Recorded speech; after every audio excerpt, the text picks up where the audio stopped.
Oke teman-teman semua, balik lagi sama saya Vicky Ridho. Di video kali ini saya akan menanggapi sebuah video. Jadi video ini ada seorang pria ya, yang menurut saya dia ini memfitnah Presiden Jokowi dengan sangat kejam dan dengan sangat keji ya. Dimana dia mengatakan bahwa Presiden Jokowi atau ayah dari Presiden Jokowi itu masih hidup. Kemudian dia mengatakan ibu dari Presiden Jokowi itu masih ada. Dan yang lebih parahnya, dia menantang Presiden Jokowi. Kalau memang ini tidak betul ya, Jokowi harus laporkan dia ke polisi ya. Jadi menurut saya orang-orang seperti ini ya memang harus ditumpas dari NKRI ini teman-teman. Karena pengacau seperti mereka ini tidak pantas hidup di NKRI ini. Oke, langsung saja saya tunjukkan videonya buat teman-teman. Dan video ini sepotong saja teman-teman ya, singkat saja. Dan untuk video lebih lengkapnya kalian bisa nonton di channel YouTube Acindo TV teman-teman.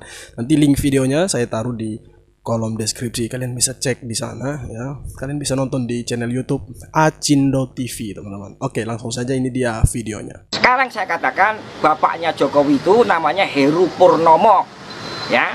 Ibunya yang asli yang kandung namanya Yep Meiwa. Heru Purnomo itu kena tahan 2 tahun di Nusa Kambangan. Sekarang masih hidup seger buger, jarinya 4. Ini cirinya. Tapi sekarang masalahnya sudah bergeser karena saya telusuri semua ijazah dia palsu. Ijazah SMA dia itu hasil nyuri dari orang yang namanya Joko Wahyudi. Nomor induknya 008, nomor seri ijazahnya 0008112. Kalau Jokowi merasa terfitnah, dia harus lapor ke polisi. Dia nggak lapor ke polisi, tiba-tiba saya ditangkap, diadili secara gelap, ya toh, divonis 3 tahun, ya toh, dan saya masuk penjara 2,5 tahun. Saya pulang, Pak. Keluarga saya sudah dihancurkan, istri saya sudah dihamili. Awalnya Mas Bambang membuat buku Jokowi Undercover. Jokowi Undercover. Apa motivasinya? Ya, perlu saya perkenalkan, saya itu wartawan, Pak. Wartawan 20 tahun, sejak tahun 92 sampai 2000-an lah ya. Saya pernah bekerja di Harian Sore Wawasan. Terakhir saya bekerja di Daily Jakarta Shimbun, miliknya Jepang, Jakarta, Pak. Ketika Gus Dur itu.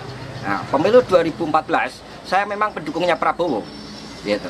Tetapi saya menulis buku Jokowi Undercover itu karena saya membaca atau memperhatikan medsos yang memfitnah Prabowo, yaitu ketika ada suatu gambar yang edit pidato, di depannya ada orang yang mirip Jokowi, mereka katakan ini rekayasanya kubu Prabowo, foto ini editan. Sebagai wartawan saya punya insting, enggak, ini asli. Setelah saya telusuri, ketahuanlah bahwa foto itu asli, miliknya majalah Live yang dibuat tahun 55, wartawannya ada, namanya Howard Sokurek. Dan itu memang kalau kita lihat ke belakang itu diakui Jokowi sendiri. Itu gambar saya. Bagaimana bisa ada di sana? Bagaimana saya bisa dipersalahkan? Saya cuma bilang itu gambar mirip Jokowi. Kemungkinan itu bapaknya. Jokowi sendiri salah mengenali itu gambar saya. Bagaimana saya bisa dihukum kalau urusannya dari gambar itu? Jadi motivasi saya adalah memberikan informasi yang sebenar-benarnya kepada masyarakat tentang siapa Jokowi ini. Ya. Karena Pilpres sudah usai, Jokowi sudah ditetapkan oleh MK sebagai pemenang. Ngapain mereka tidak meninggikan suasana dengan jalan membuat beda-beda semacam itu?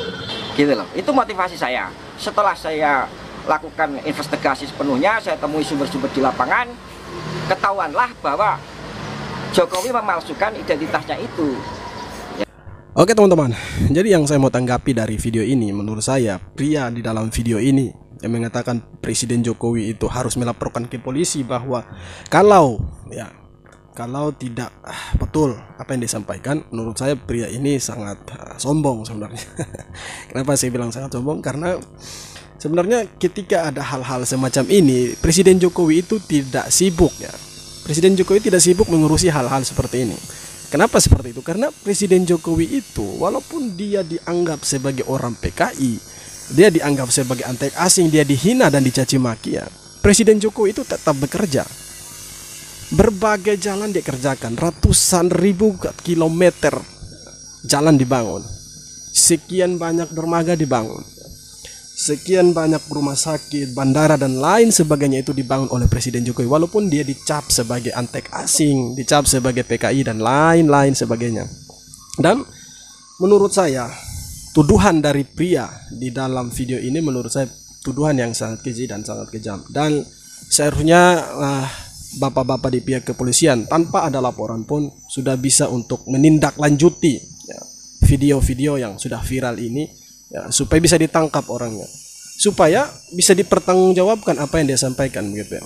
Kalau memang ya dia tidak bisa mempertanggungjawabkan apa yang dia sampaikan, berarti dia sudah menyebarkan berita bohong, dia sudah menyebarkan hoax. Karena sesuatu yang tidak bisa dipertanggungjawabkan kata-katanya, ya, itu dianggap sebagai berita bohong, itu dianggap sebagai hoax.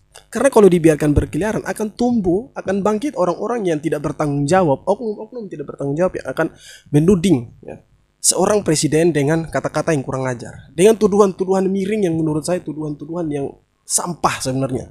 Tuduhan-tuduhan sampah, tuduhan-tuduhan dangkal yang sebenarnya hanya untuk memecah belah anak-anak bangsa saja. Jadi saran saya ya kepada bapak-bapak di kepolisian dengan hormat ya, saya sebagai masyarakat biasa, supaya orang ini bisa ditangkap, orang ini bisa ditahan supaya ada efek jera.